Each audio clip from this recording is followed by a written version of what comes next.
Amis des alimentations en panne, bonjour. Alors aujourd'hui, Canard est encore sollicité pour réparer ce petit bloc d'alimentation qui est un petit bloc qui est censé donner 12 volts, qui normalement alimente un petit décodeur TNT. Alors, quelque chose qui est intéressant pour une fois comme panne, c'est que si on regarde bien quand on le met en route, on voit qu'il s'allume bien. Et si je mets ici la sortie sur ma charge électronique, on voit qu'il donne bien sa tension nominale de 12 volts. Mais il est censé pouvoir donner 1 ampère. Et regardez bien ce qui se passe, si je lui tire simplement 200 mA, on voit que la tension s'écroule, devient complètement instable. Donc voilà les symptômes que l'on peut voir. Donc ce que je vais faire, comme d'habitude, on va l'ouvrir et regarder ce qu'on peut y faire. Bon, la bonne nouvelle, c'est que pour une fois, c'est pas collé, c'est juste clipsé le boîtier, ce qui fait qu'il s'ouvre assez facilement. Alors là, on peut voir, il y a un scotch que ce boîtier avait déjà eu, mais c'est simplement mécanique. La partie prise ici, c'était arraché. Enfin, bon, c'est pas ça qui fait la panne. Donc là, à l'intérieur, on peut voir là ce circuit. Donc on va sortir. Alors, attention, a priori, il y a peu de chance. Enfin, je rappelle que le condensateur à l'intérieur peut encore être potentiellement chargé. Donc là, il faut quand même éventuellement y faire attention. Et je conseille quand même de prendre une pince isolée pour le sortir, faisant attention. Voilà. Donc là, on peut voir le circuit. Alors, la première chose en effet que je vais faire, à titre purement préventif, c'est d'utiliser mon super CP79, le déchargeur de condensateur, pour décharger les éventuels condensateurs. Donc en particulier celui qui est sur le primaire, à savoir celui-ci. Donc là, je vais faire ça. Bon, a priori, tout est bien déchargé. Il y en a a priori un autre ici. Bon, c'est bon. Donc là, on peut voir que maintenant, je peux tripoter ça en toute sécurité. Alors, comme je vous le dis, à chaque fois qu'il y a des pannes, la première chose à faire, c'est déjà d'ouvrir les yeux et de regarder qu'est-ce qu'on peut voir visuellement. Donc là, on peut déjà voir des choses assez intéressantes sur ce chargeur. C'est que là, on regarde sur la sérigraphie, normalement ici il est marqué fuse. On peut voir que ce fuse ici est absent. On voit que normalement ici, il y a une self d'antiparasitage qui est simplement, a priori, chantée par ce truc qui doit être un fusible, plus ou moins. Enfin bon, c'est un petit peu limite. Là, on peut voir le pont de diode, hein, c'est toujours classique, et on peut voir que sur ce module, il n'y a que des composants, on va dire, traversants de surface. Donc là, il y a le condensateur qui redresse le secteur. Derrière, là, la partie commande, hein, qui fait tout, y compris a priori le transistor de hachage. Et derrière, là, on a le feedback par le photocoupleur. Et ici, donc, le secondaire. Donc c'est vraiment quelque chose de très très classique. Alors, il y a plusieurs choses à regarder, éventuellement.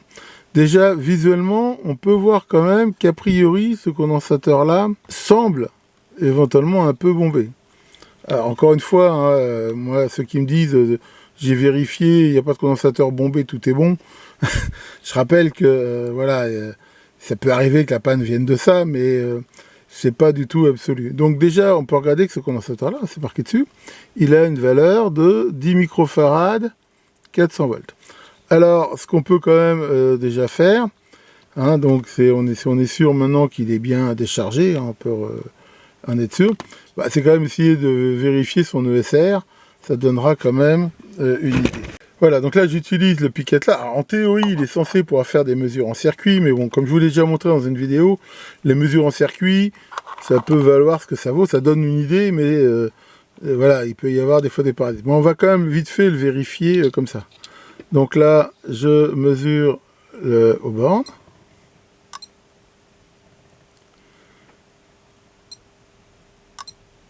Et là, il me dit Open Circuit, Low Capacitance. Donc ça, c'est pas déjà très bon. Donc ce que je vais faire, je vais le dessouder et le mesurer de façon plus précise. Alors ça pourrait tout à fait être ça la cause. Parce qu'en effet, si jamais ici, le condensateur est très très pourri, ça veut dire qu'à vide, la tension primaire est relativement suffisante pour fonctionner, mais que dès qu'on tire dessus, elle s'écroule tout de suite et ne peut plus faire son travail. Alors, allons-y pour le dessoudage. Voilà. Alors, pour le dessouder, je rappelle que dans le cas de circuits comme ça, simple face, On peut utiliser avec bonheur ce qu'on appelle les aiguilles à dessouder, hein, je vous en avais déjà parlé, voilà, qui vont consister là donc à bien chauffer la soudure et à venir isoler en fait la pâte grâce à cette aiguille creuse. Voilà ce que je suis en train de faire ici. Il faut bien sûr choisir l'aiguille dont le diamètre est immédiatement interne et immédiatement supérieur à celui de la pâte. Voilà. Donc là j'ai déjà enlevé. Bon après on peut aussi, dans le cas d'un condensateur comme ça, voilà, faire ça. Donc voilà pour le dessoudage de ce condensateur. Donc maintenant je vais le retester. Et là maintenant hors circuit. Donc là maintenant c'est ça qui me dira vraiment s'il est bon ou pas. Alors bon, bien sûr j'ai un reflet qui est pas sympa pour voir ce qu'affiche le pic. Que voilà, quand il attend, il met monitoring pour component, c'est-à-dire que là il attend d'avoir une valeur. Et donc il n'y a pas de polarité pour mesurer. Et je vais faire ça. Voilà. Et là on voit qu'il met open circuit. Je ne sais pas si on voit bien. Alors évidemment, on voit pas bien. Voilà. On voit qu'il me met open circuit low capacitance. Donc clairement, là il n'y a pas photo. Ce condensateur ici est mort. Et le fait qu'il réagisse comme ça, c'est que il ne doit plus se comporter quasiment comme une résistance. Donc, a priori, ça va être ça la panne. Hein. C'est assez cohérent, hein, comme je vous l'ai dit, avec la panne constatée. Et donc, on voit que c'est un 105 degrés, hein, c'est pourtant pas si mauvais. Et donc, il faut que je trouve un 10 microfarad 400 volts. Bon, après, la capacité, c'est pas au poil près. Si je trouve un 15 microfarad, ça ira aussi. Alors, je vais regarder ce qu'il y a dans mes réserves et on va le changer. Voilà, donc j'ai regardé dans mes réserves, j'ai trouvé ici un condensateur de 15 micro 400 volts. Et on voit c'est même un 105 degrés, hein, ce qui est plutôt bien. Donc là, il est flambant neuf, alors on va quand même le tester. Et là, déjà, on va voir que normalement, il devrait me mettre la capacité et me donner une idée de son ESR. Donc là, je branche. Voilà. Voilà, et là il me dit que sa capacité réelle est de 12 micros, mais enfin bon, vu la tolérance qui est là-dessus, c'est pas étonnant, et qu'il a un ESR de 4,1, ce que, je veux dire, c'est pas le meilleur que j'ai vu de ma vie, mais enfin, je veux dire, pour un condensateur de 12 micros, je veux dire, c'est acceptable, hein, si on regarde les tables généralement admises. Alors maintenant, avec de la tresse à dessouder, je vais bien enlever les traces de soudure qu'il y avait sur la place de l'autre, là. Alors, allons-y gaiement. Donc là, je rappelle que pour ça, la tresse à dessouder, c'est vraiment très pratique. Alors après, bon, il y a ceux qui préfèrent qu'elle ne soit pas étamée. Il y a ceux qui préfèrent l'étamer. Moi, personnellement, je préfère qu'elle est étamée. On peut d'ailleurs éventuellement aussi des fois la tremper. Là, je le fais pas, mais dans du flux. Des fois, ça peut bien aider.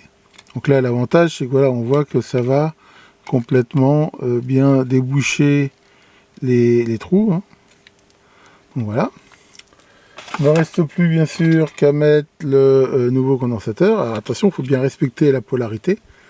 On voit que c'était prévu, il y a plusieurs trous. On voit que c'est prévu pour différents trous. Alors, un truc d'ailleurs qui est intéressant, on peut voir qu'il y a un petit peu de dépôt là, que je vais nettoyer, qui montre probablement que ça se trouve, il a coulé un petit peu. Je vais le nettoyer avec de l'alcool isopropylique. Voilà, moi je vous le montre, hein, j'utilise toujours celui-là de BMJ, là, qui est vraiment pratique dans ces petits pulvérisateurs.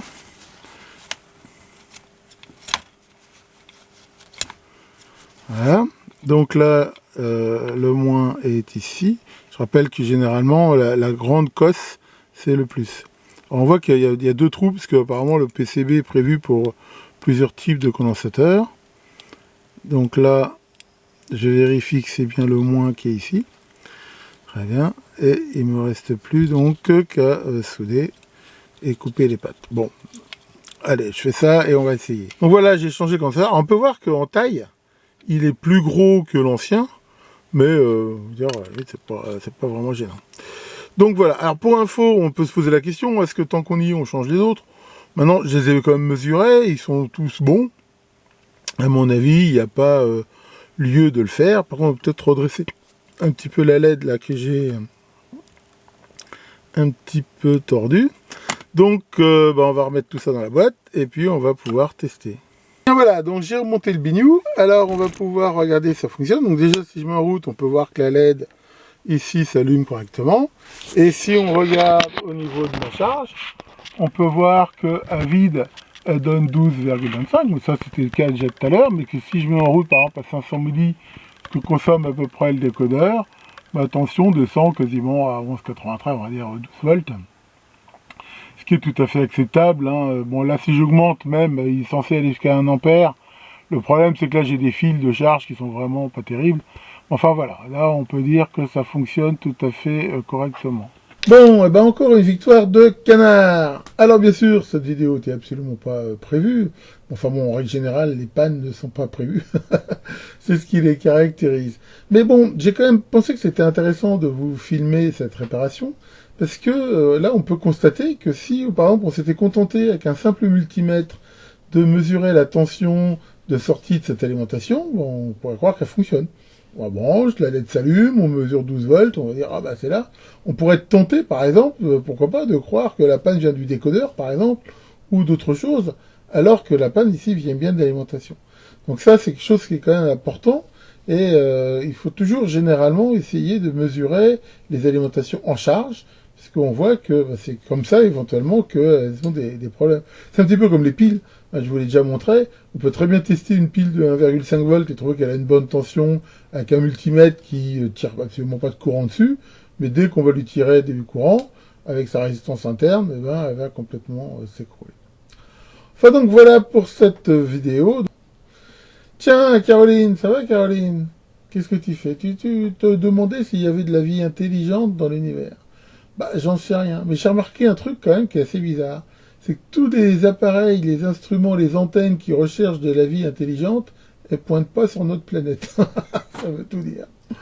Enfin voilà, bon, donc lundi, hein, j'ai prévu, et je ferai toujours donc une vidéo qui pour une fois intéressera peut-être un peu les audiophiles. On verra ça. Enfin d'ici là, passez un bon week-end et à très bientôt pour de nouvelles vidéos.